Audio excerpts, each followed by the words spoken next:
Genial.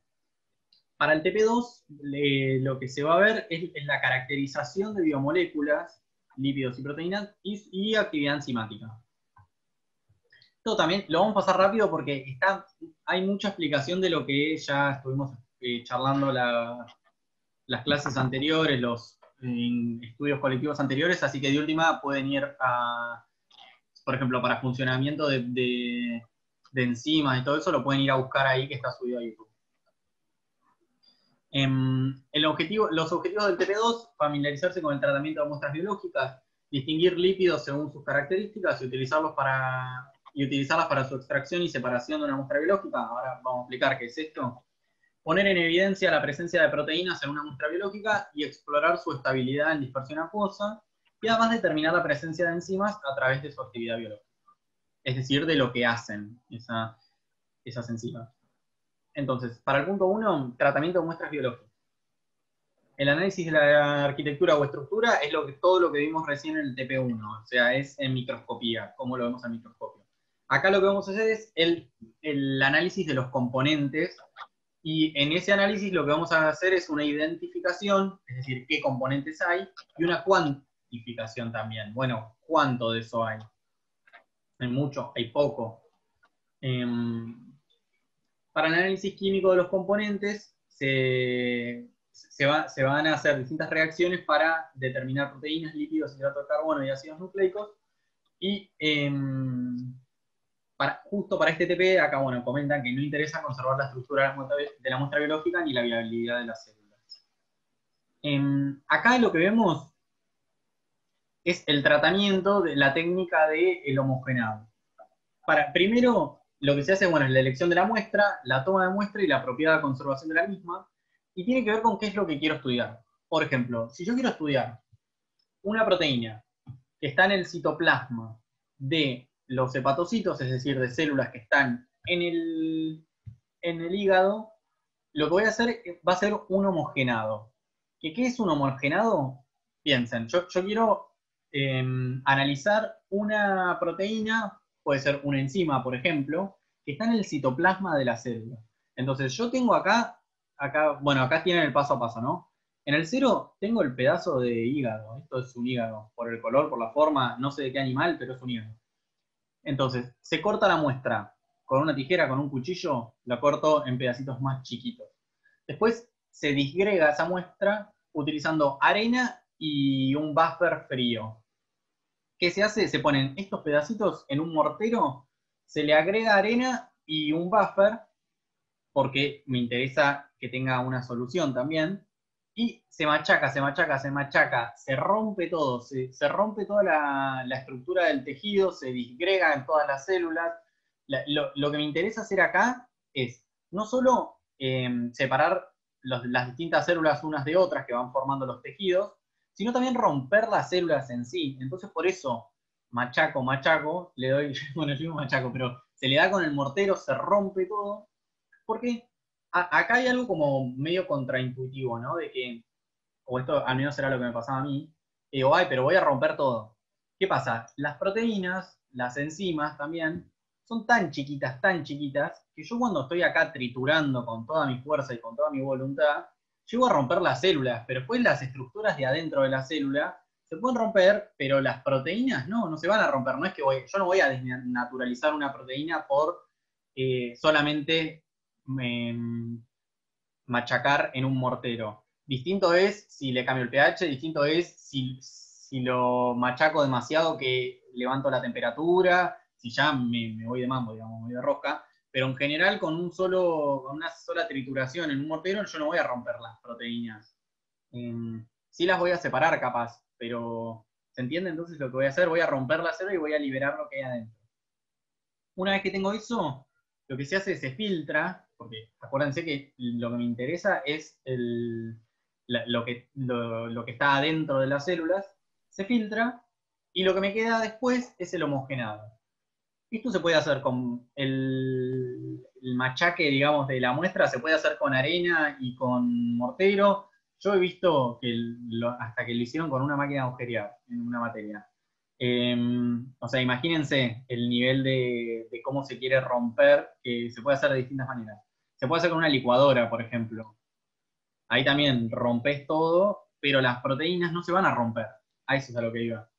Y se obtiene el extracto crudo, perdón, que es una mezcla compleja de componentes celulares que dependen de la muestra biológica y del tratamiento. ¿Por qué? Porque voy a tener lo que está en el citoplasma, pero también voy a tener pedazos de membrana que me quedaron por ahí disgregados, voy a tener pedazos de tejido también que por ahí no se llegaron a romper, que por ahí tienen un tamaño que pueden pasar el filtro, pero igual es como muy complejo. Tengo de todo, tengo restos de membrana, tengo restos de organelas, tengo todo, no está purificada esa proteína que a mí me interesa buscar. Para el Por tratamiento eso que se de... pasa por un filtro. O sea, por eso mismo, o sea, tienen toda la mezcla y necesitan separar solamente los compuestos más chiquititos, por así decirlo. Entonces, por el filtro queda retenido. El filtro tiene un tamaño de poro específico y que te permite pasar ciertas estructuras y ciertas no. Entonces, bueno, logrando este filtro podés más o menos retener todo lo que son las células o las membranas celulares y tratar de dejar los compuestos ahí disgregados en solución. Pero no es selectivo ese filtro, porque es como un colador, muy chiquito, pero no deja de ser un colador. Entonces, todo lo que sea más chiquito del diámetro del poro va a pasar. Entonces, o sea, puede que pase mi proteína de interés, pero también va a pasar un pedacito de membrana de igual tamaño, de igual diámetro, va a pasar de todo. O sea, va a estar remil. Bueno, no estoy usando vocabulario académico, pero no va a estar purificado esa muestra. Para el tratamiento de las muestras biológicas, después, para separar, por ejemplo, se puede hacer una centrifugación. Una vez que se filtra, se centrifuga. Yo tengo el homogenado antes de la centrifugación, donde tengo todo disperso, y una vez que lo centrifugo, me van a quedar este sistema de dos fases, que no son dos fases en sí, sino que tiene que ver con que todo lo que estaba en suspensión va a ir, se va a ir al fondo, porque le aplico en la centrifugación, se aplica la fuerza centrífuga, que se mide en general se mide en revoluciones por minuto, es decir, cuántas vueltas da por minuto, y por un proceso, en el proceso de centrifugación lo que se hace en realidad es que es como si se aumentara la fuerza de gravedad, porque se van a dar fuerzas que lo que hacen es como tirar para abajo cada uno de estos componentes. Entonces, después de la centrifugación, lo que voy a tener va a ser un sedimento o pellet, a esto se le denomina pellet siempre, que te queda en el fondo del tubo, y un sobrenadante. En el sobrenadante van a quedar los componentes menos densos y en el pellet van a quedar los componentes más grandes y los más densos. En general, los restos de membrana, los restos de organelas, todo eso me va a quedar en el pellet.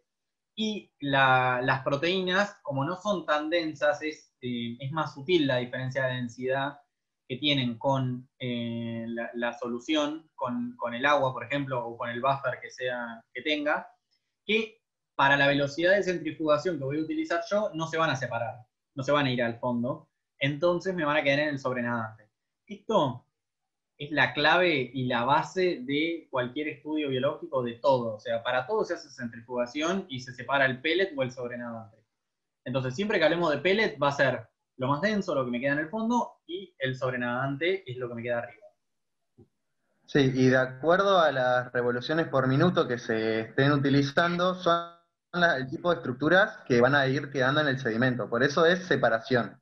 Ahí separás estructura. Entonces, no sé, ponele que a 200 RPM, que es bajo, te van a quedar las estructuras mucho más grandes, pero te va a quedar un montón en el sobrenadante. Ahora, si a eso lo separás y lo volvés a girar, pero ahora a 1000 RPM, vas a empezar a bajar otras estructuras y después te van a quedar otras en sobrenadante. Y así vas separando de acuerdo a lo que a vos te interesa observar. Incluso hay distintos protocolos para separar una parte de la célula en el que, por ejemplo, tenés que hacer una centrifugación a una determinada velocidad, a una determinada RPM. Después, por ejemplo, te quedás con el pellet, tirás el sobrenadante, a ese pellet lo resuspendés, se habla de resuspensión cuando a esto lo agitás, le pones agua, lo que fuere, para que vuelva a estar en suspensión. Y después se vuelve a hacer otra centrifugación y así, por ahí a lo largo de 3 centrifugaciones a distintos RPM, te quedás, en alguna de esas te quedás con el sobrenadante, en otra te quedás con el pellet. Y de esa manera, Claro, claro, ¿cómo sí, te un quedas con ejemplo la cura? sería, perdón, Tommy. Un Termina, ejemplo termina. sería, quieren ver núcleo, que es lo más pesado, entonces hacen una revolución baja, porque saben que es lo primero que va a quedar en el sedimento, tiran el sobrenadante, que es lo líquido, lo de arriba, y se quedan solo con el pellet. Y a eso lo suspenden en el buffer normalmente que usaron la preparación del homogenado. Y ahí tienen el núcleo. Ahora, si no quieren el núcleo y quieren una estructura un poco más chica, el procedimiento es al revés. Hacen esa velocidad de centrifugación, tiran el sedimento o el pellet y se quedan con el sobrenadante. Y después del sobrenadante ven si lo tratan o lo vuelven a centrifugar. Bueno, después, después de eso tienen, lo que hicieron también son reacciones de caracterización y de identificación. Esta era una reacción como de aislamiento y separación. Acuérdense, esto también vamos a explicar un poco Física. Eso qué es física. significa. ¿Qué significa aislamiento? ¿Qué significa separación? Separación, básico, o bueno, a lo que suena, cuando quiero separar dos componentes o más, o quiero separar uno. Pero aislamiento es cuando de una matriz biológica, cuando se habla de matrices complejas, a lo que nos referimos es a que son suspensiones donde tengo un montón de cosas y yo me quiero quedar con una sola cosa. Por ejemplo, me quiero quedar solo con las proteínas. Me quiero quedar solo con un tipo de proteínas. Me quiero quedar solo con un tipo de estructura. Bueno, para eso voy a hacer un aislamiento, una técnica de aislamiento. Quiero aislar un determinado componente de una muestra compleja, de una muestra que tiene un montón de componentes. En este caso vamos a hacer un análisis de los componentes y vamos a ver distintas técnicas que se utilizan para ver los distintos tipos de componentes. En primer lugar, acá tenemos la técnica de caracterización de proteínas por Buret. La técnica de Buret es, más abajo está explicada, a ver, ¿dónde? Voy a buscar. Acá está explicada. Sirve para caracterizar que en una muestra tengo proteínas. Es decir, es una caracterización de proteínas, pero también sirve como un positivo para proteínas.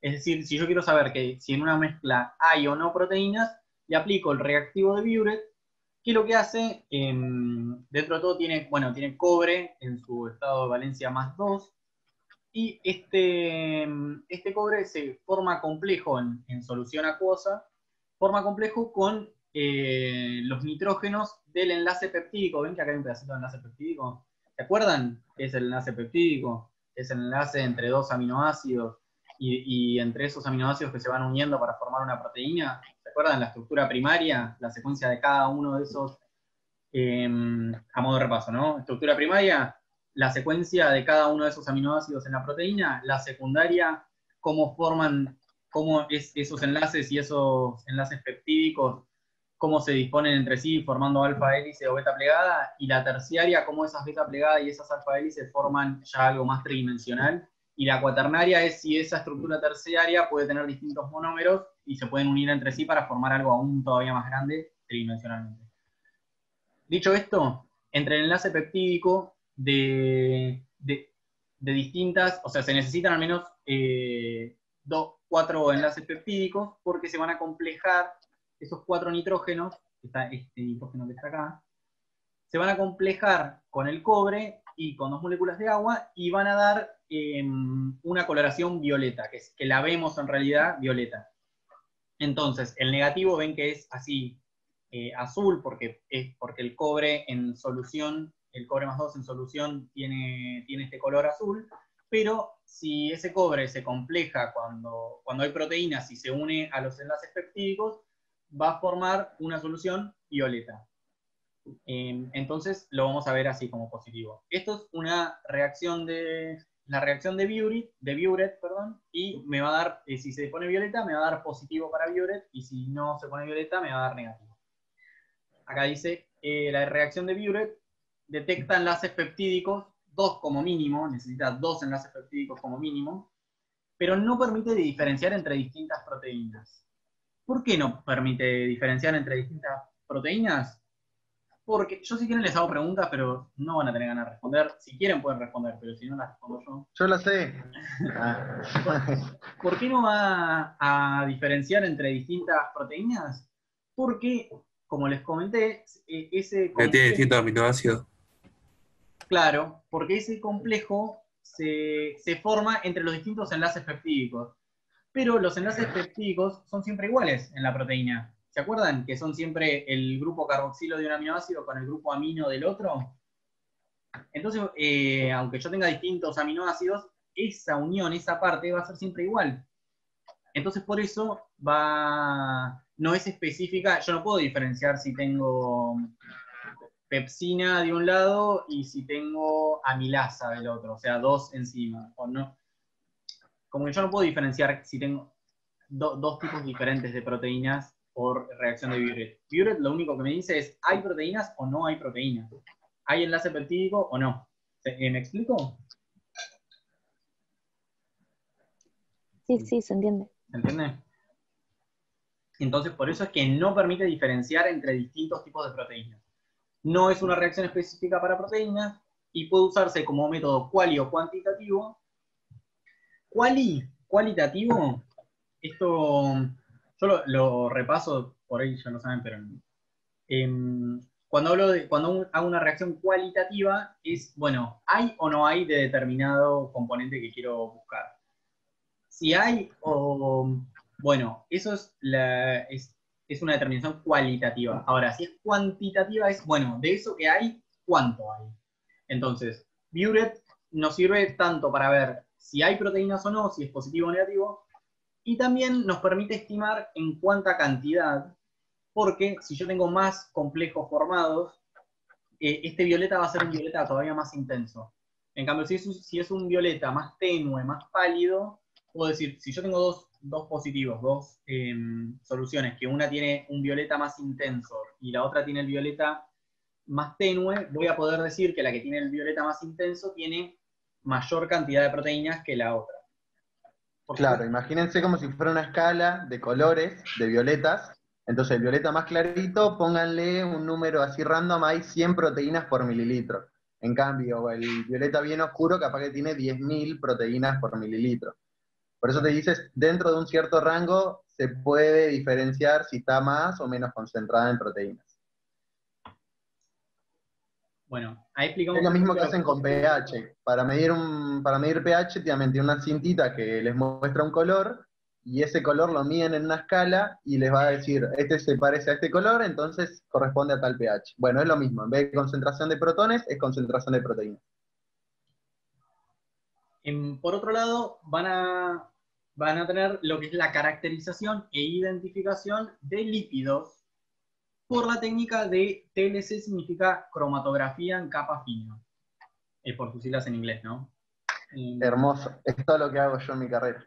Bueno, claro, para los que estudian farmacia de esto van a ser miles. Los químicos no, la verdad, mucho de esto no hacemos, pero... ¿qué es esto que ven acá? Esto es una TLC, es una cromatografía en capa fina. ¿Querés que lo explique o lo pasamos? Ahora vamos. Bien. Lo que van a hacer es una extracción y una separación de lípidos. Es decir, por un lado, en la extracción de una matriz biológica van a sacar los lípidos, nos vamos a quedar con los lípidos, y por otro lado, con esos lípidos que nos quedamos, los vamos a separar. Es decir, vamos a separar entre los distintos tipos de lípidos que tenemos en ese extracto. ¿Cuáles son algunos de los ejemplos de lípidos?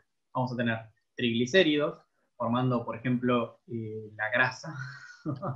O los triglicéridos en los tejidos animales, en los mamíferos, es un tipo de lípido donde se almacena muchísima energía.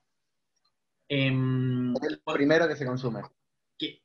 Claro. Por otro lado vamos a tener los fosfolípidos, que son un tipo de lípidos que están en la membrana, en las membranas plasmáticas.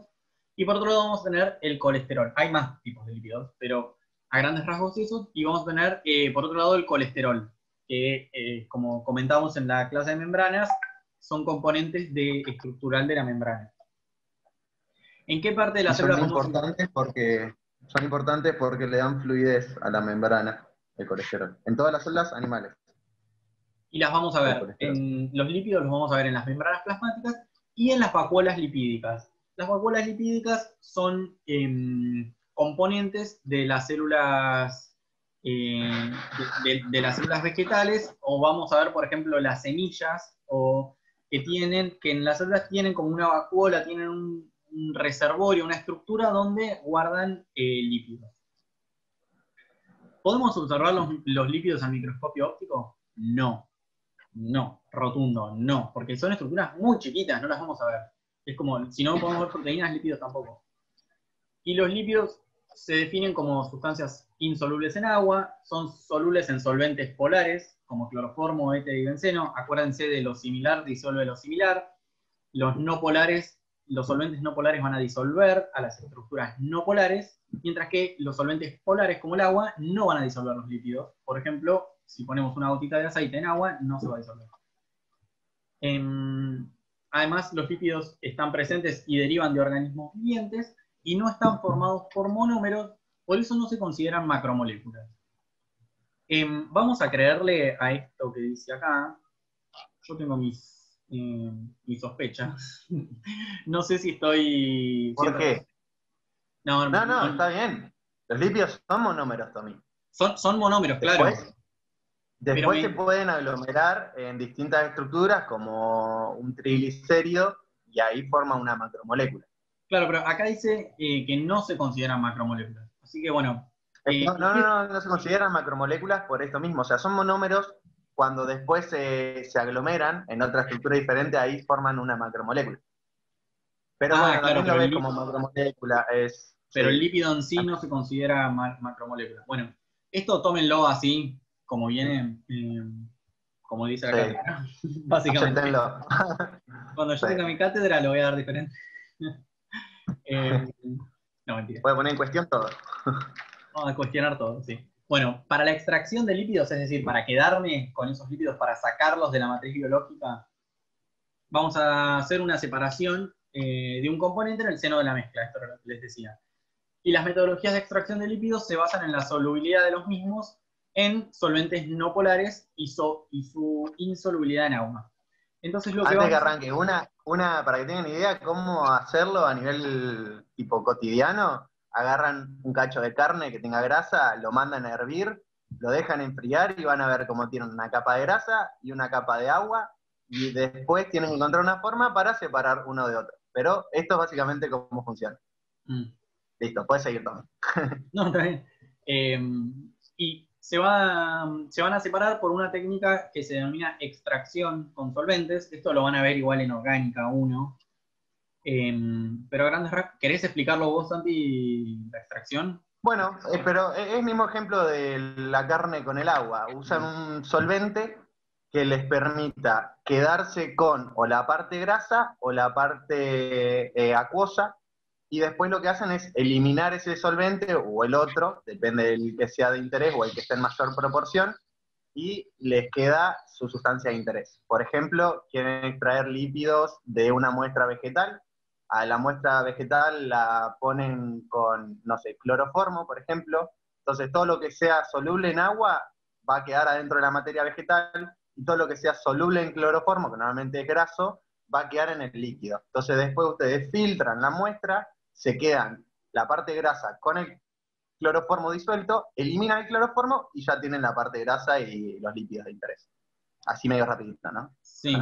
En esta técnica y en este procedimiento de extracción, lo que se hace es,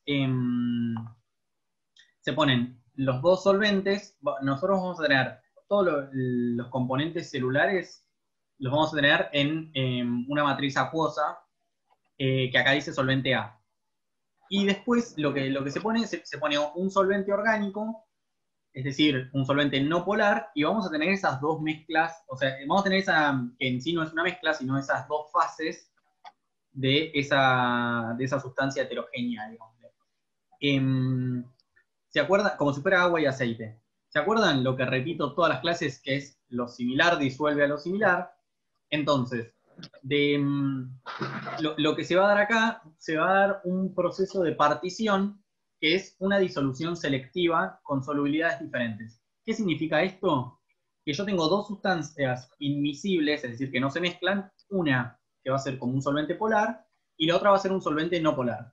Yo tengo la célula o el homogenado, supónganse, que era toda esa célula disgregada, todo separado, y lo voy a poner en contacto con la célula. Cuando yo esto lo mezclo, lo que se va a dar va a ser un proceso en el cual todos los componentes no polares de esas células van a pasar y se van a disolver en el solvente no polar.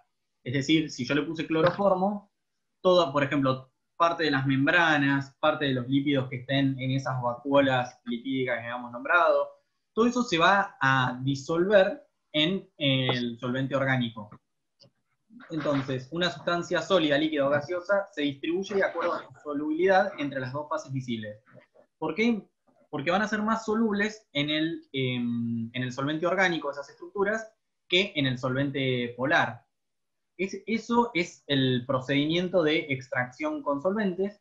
Entonces, una vez que yo tenga, que haga que revuelva esa suspensión, que los ponga bien en contacto esas dos fases para que se pueda dar esa partición, ese pasaje de una fase, de la fase acuosa a la orgánica. Después, como dijimos que estos dos solventes son no miscibles, es decir, que no se mezclan, me voy a quedar solamente con la parte orgánica. Entonces lo voy a tener muchísimo más concentrado esos solventes y, por ejemplo, no voy a tener todas las proteínas que estaban en el citoplasma en suspensión acuosa, no me van a pasar. Puede que me pasen algunas, obvio, pero en general no, todo lo que era más, por ejemplo, los iones que había en la célula no me van a pasar al solvente orgánico. Entonces, de esa manera vamos a hacer la extracción de lípidos. Y en el TP utilizan distintas muestras biológicas. Una es la yema de huevo, otra son las semillitas de girasol, otro es el aceite de girasol, y esto no me acuerdo qué es. No sé si es queso. Mayonesa. Ah, mayonesa. Bueno, pensé que era queso crema. Casi. Bueno, claro, porque la mayonesa es una suspensión también. Sí, es una emulsión. Es una emulsión. Bueno, igual eso después lo llamamos. Una emulsión es cuando tengo dos sustancias. Agua y aceite mezclado, básicamente. Bien mezclado. En una sustancia que se mantiene firme. Claro. Se mezcla tanto que, si bien no están mezcladas en sí, porque el agua y el aceite no se mezclan, pero lo vamos a observar como todo uno. Va a permanecer ahí. Están agregados, se dice. Forman una estructura más o menos estable. Si dejan la mayonesa, por ejemplo, afuera, van a ver que se empieza a separar un liquidito, porque, bueno, las temperaturas no están siendo correspondientes para la mezcla y, bueno, se separan. Bueno, cuestión tenemos, para cómo vamos a hacer esta extracción, 3 mililitros de mezcla de Folch, que es cloroformo metanol en proporción 2:1, o sea, estamos hablando de un solvente. Cloroformo y metanol son dos solventes orgánicos mezclados, o sea, se van a mezclar entre sí. Voy a tener esta mezcla con una cierta polaridad. Y bueno, para la extracción de lípidos, lo que vamos a usar va a ser esta mezcla, la mezcla de Folch de cloroformo metanol, y a su vez le vamos a agregar la matriz de lo que queramos separar, y a eso le vamos a agregar 1 mililitro de cloroformo y 1 mililitro de agua destilada. Entonces, acá algunas preguntas. Bueno, ¿los solventes polares o no polares? ¿Qué va a pasar? ¿Solventes polares o no polares? ¿Qué va a pasar? Es un poco lo que veníamos charlando. Ven que van a tener una fase orgánica y una fase acuosa. Acá, ojo, una cuestión. La fase orgánica y la fase acuosa a veces no es tan fácil distinguir cuál es cuál. ¿Por qué? Porque en general todos los solventes orgánicos van a quedar arriba y el agua, como es más densa, va a quedar abajo. Pero los solventes orgánicos clorados, como el cloroformo, como el diclorometano, un montón de solventes que se usan, son más densos, entonces van a quedar abajo. Y a veces se ve bien la diferencia entre una y otra fase. O sea, la diferencia entre las fases se ve bien, pero a veces no te das cuenta cuál es cuál. Una manera, porque esto me acuerdo que a mí me lo preguntaron, una manera para darse cuenta de en qué fase estoy, agarro la fase de arriba, le saco una gotita y la pongo en un recipiente con agua. Si yo veo que se disuelve bien, en esa... En agua, bueno, voy a decir que la fase de arriba es la acuosa. Ahora, si no se disuelve y me queda como una gotita o como una gotita que se va al fondo pero que no se disuelve, voy a decir que la fase de arriba, en realidad, o sea, no. Si yo tengo la fase orgánica arriba, si yo saco una gotita de esa fase orgánica y la pongo en agua, me va a quedar como esa gotita de aceite, ese manchón de aceite en el líquido y no se van a mezclar, entonces voy a decir, bueno, la fase de arriba es la orgánica. Esto por si les preguntan cómo darse cuenta, porque en serio hay veces que no te das cuenta, que son tan parecidas, vos ves dos cosas transparentes que sabés que no se mezclan, porque se ve una línea en el medio, pero no sabes cuál es cuál. Y hay veces que no solamente hay dos fases, sino que tanto el solvente acuoso como el solvente orgánico en cierta parte se mezclan, entonces tenés 3 fases en vez de 2 fases. Claro. Bueno, cuestión, yo tengo la fase orgánica, la separo con una ampolla de decantación. Hay un videíto ahí que muestra, ahí en español, les comentan cómo es el procedimiento, muy sencillo. Me quedo con la fase orgánica y ahí ya está, ya tengo la extracción. Lo que se puede hacer a veces es evaporar el solvente orgánico, entonces me quedo bien con todo lo que yo extraje, pero eso dependiendo de para qué es lo que quiera hacer. Por otro lado, vamos a tener la cromatografía en capa fina.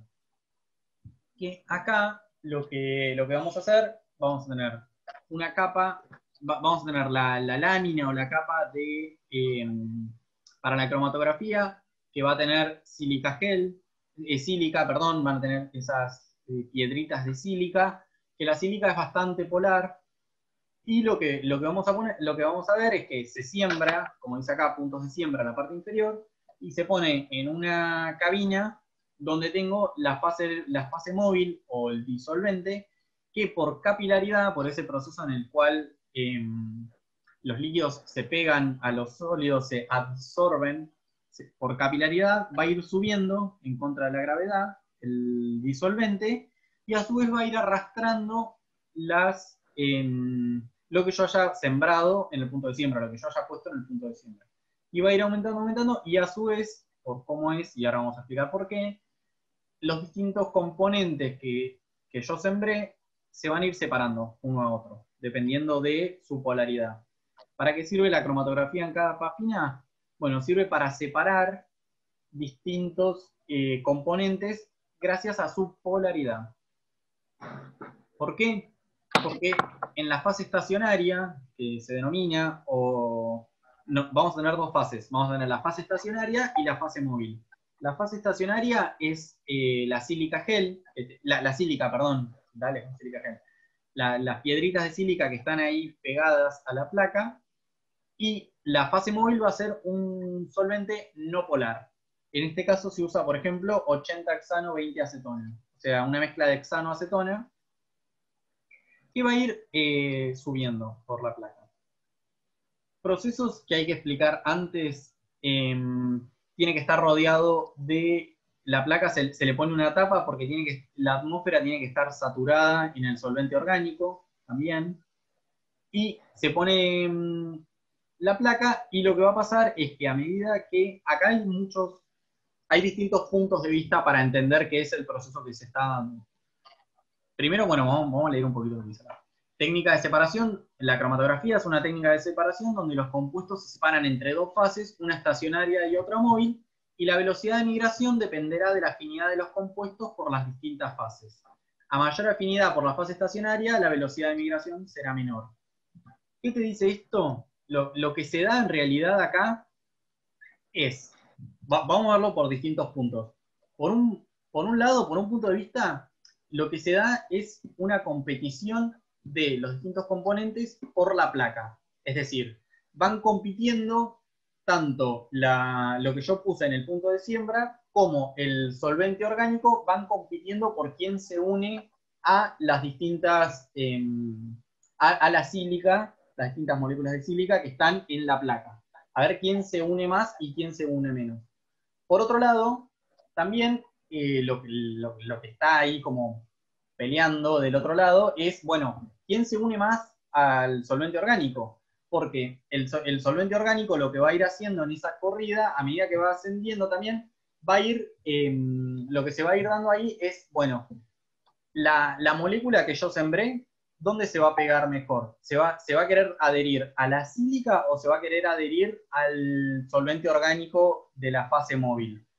¿O a cuál de los dos? Entonces se van a ir dando distintos equilibrios donde se une por un lado a la fase estacionaria y por el otro a la fase móvil, lo que va a hacer que, dependiendo de la polaridad que tiene esa sustancia que yo quiero separar, que esa sustancia que puse en el punto de siembra, es que a la larga, cuando termine la corrida, me las voy a ir separando. Por eso acá se habla de velocidad de migración, porque algunas van a correr más en la placa, van a terminar más arriba, y otras van a terminar más abajo. Los lípidos más polares son los que quedan retenidos y los menos polares migrarán a la fase móvil. Los menos polares me van a quedar bien cerca del punto de siembra, perdón, los más polares, o sea, acuérdense, lo similar disuelve lo similar, lo que yo tenga más polar se va a adherir con más fuerza a la sílica, entonces va a quedar como más agarrado y va a preferir más la sílica que el solvente, entonces me va a quedar bien cerca del punto de siembra. Ahora, lo que es menos polar y que se relaciona mejor, digámosle, con el solvente orgánico de la fase móvil, no se va a unir con tanta fuerza a la sílica, entonces el solvente orgánico lo va a ir desplazando hacia arriba, o sea, en esa corrida, entonces va a migrar más, va a tener una velocidad de migración mayor, o va a ir acompañando mejor al solvente, es decir, que el solvente se lo va a ir llevando y no lo va a dejar tan adherido al punto de siembra. Entonces, por eso es que los compuestos menos polares, es decir, más apolares, van a migrar más y van a quedar más arriba. Explico yo con un protocolo o por cómo lo manejo yo en el laboratorio. Dale. Ustedes tienen su muestra ya separada de lípidos. Lo que tienen que hacer es con un fino capilar del tamaño de una aguja tipo de vacuna, es hacer los puntos de siembra. ¿Qué haces vos? La placa esta de la fase estacionaria, que es polar, le haces con un lápiz una línea donde sería inicio, donde vos vas a sembrar las muestras. Por otro lado, tenés la cubeta con el solvente de la fase móvil, con la tapa, o sea, toda la atmósfera se saturó de ese solvente.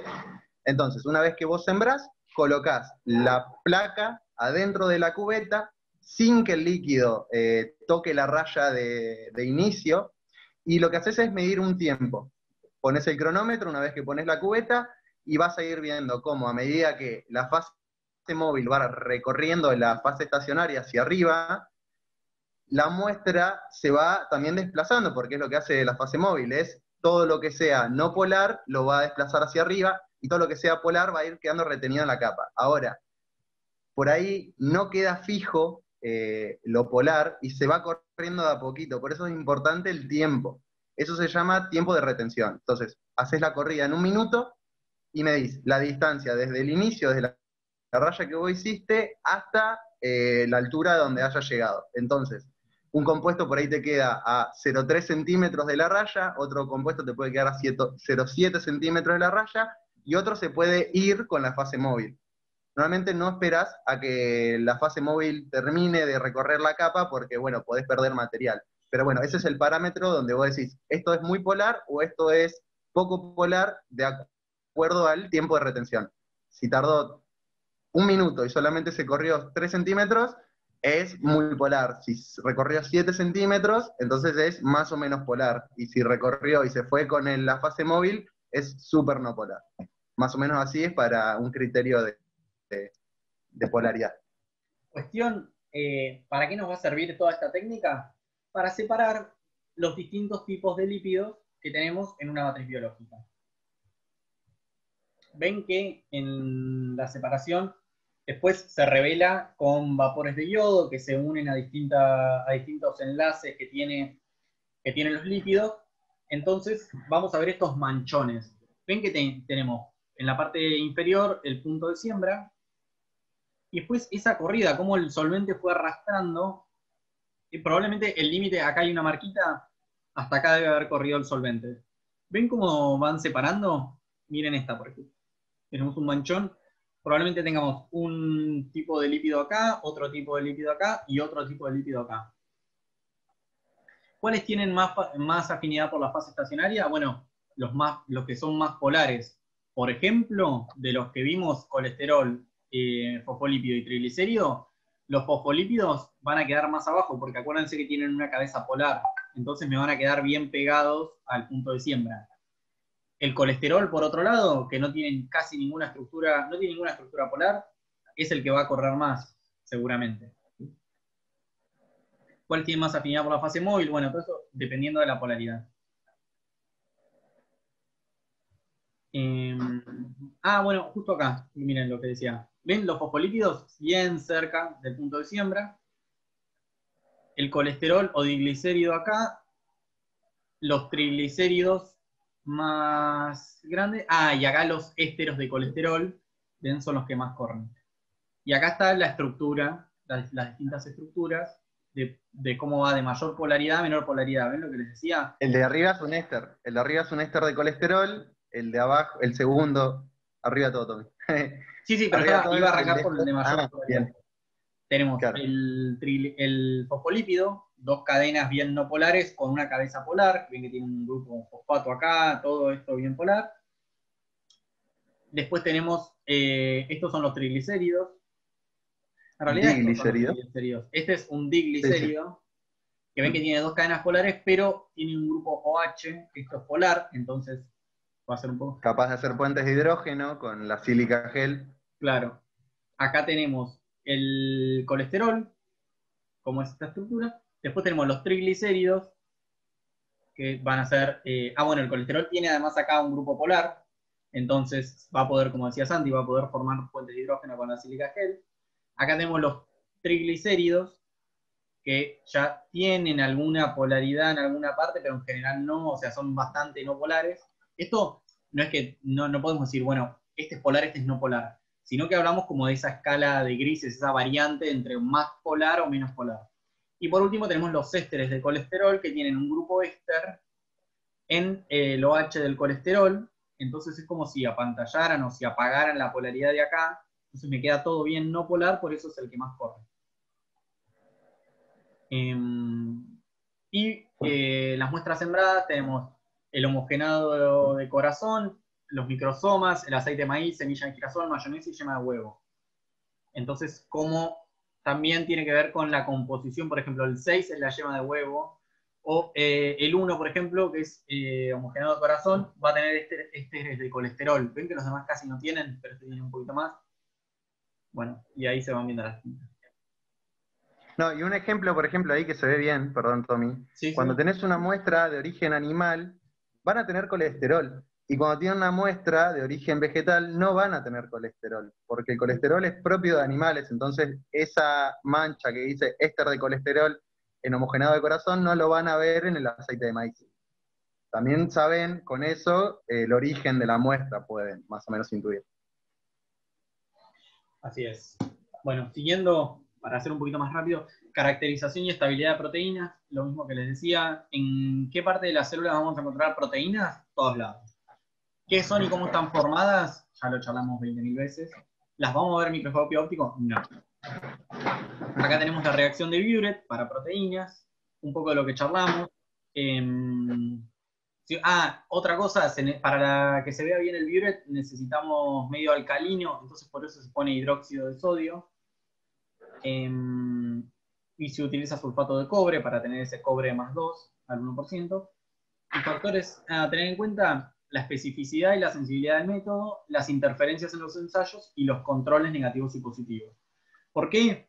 Porque si bien esta es una reacción que permite la caracterización de proteínas, de si hay o no proteínas, también pues nos puede dar falsos positivos, puede reaccionar con un montón de cosas más que nos van a dar como un positivo, pero no vamos a estar hablando de proteínas.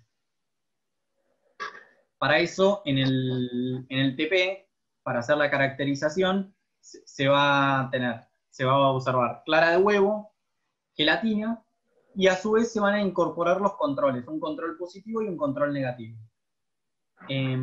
Para el control positivo vamos a tener la reacción sobre muestra de composición conocida en iguales condiciones que la muestra de estudio, pero que sabemos que va a dar sí o sí positivo, sabemos que va a tener proteína.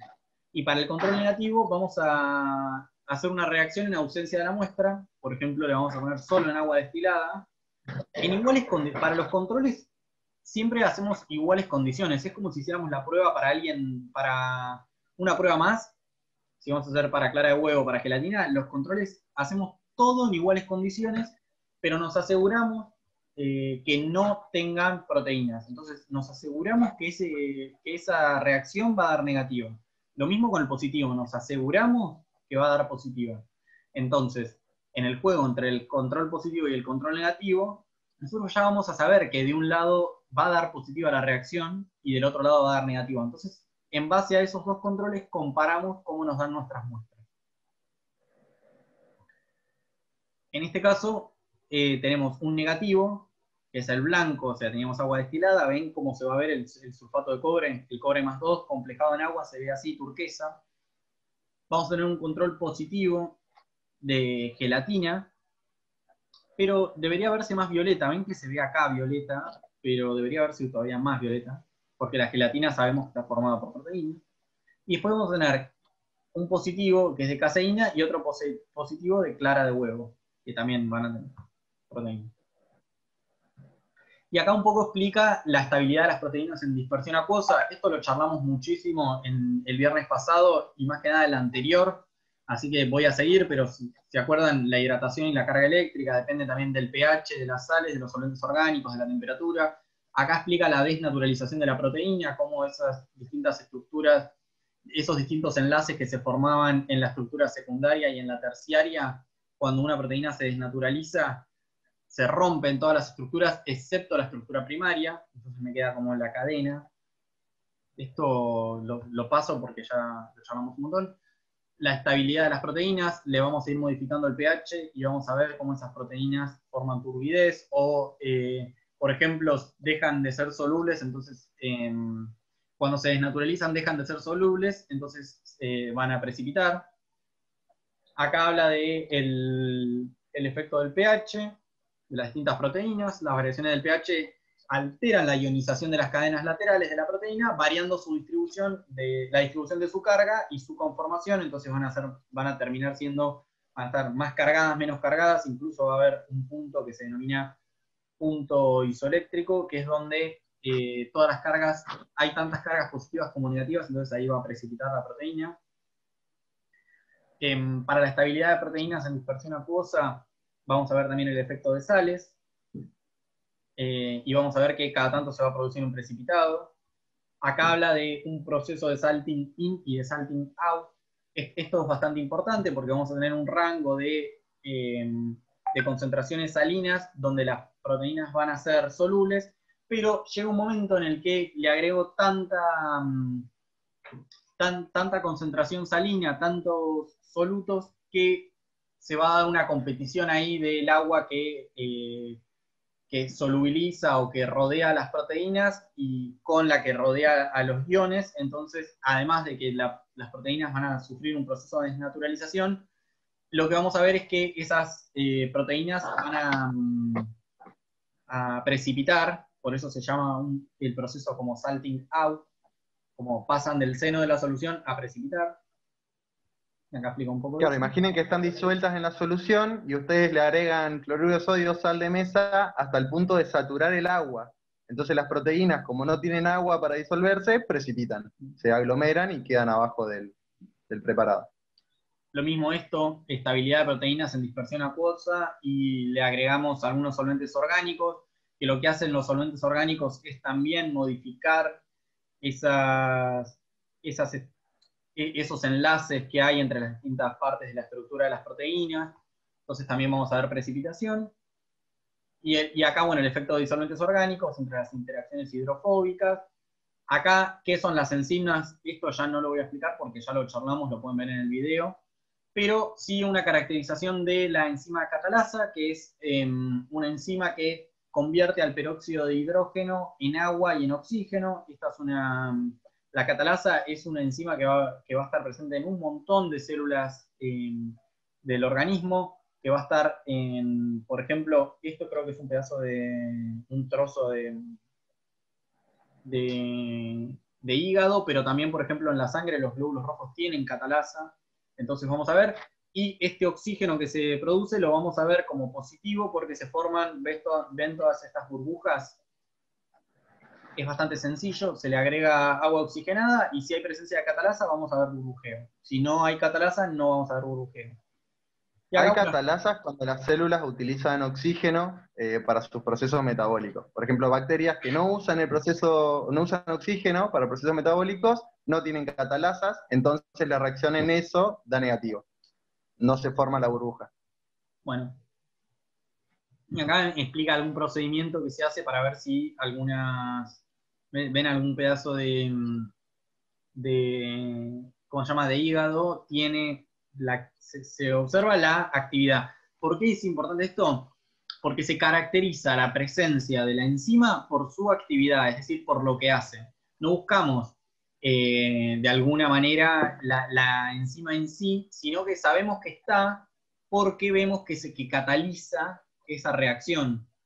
¿Entienden la diferencia? No es que yo busco de alguna manera que está la catalasa, no es que busco la proteína en sí, sino que la busco en base a su actividad. Es decir, digo que está la catalasa, si yo le pongo peróxido de hidrógeno o agua oxigenada y observo burbujeo de oxígeno, listo, hay catalasa. Pero la diagnostico si se quiere de alguna manera, la presencia de la catalasa por su actividad y no por su simple presencia. Bueno, y ahora, para ir rapidito, pasamos al TP3, si no quedaron dudas.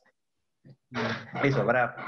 ¿Alguna pregunta sobre todo esto o qué se tienen que llevar del TP2?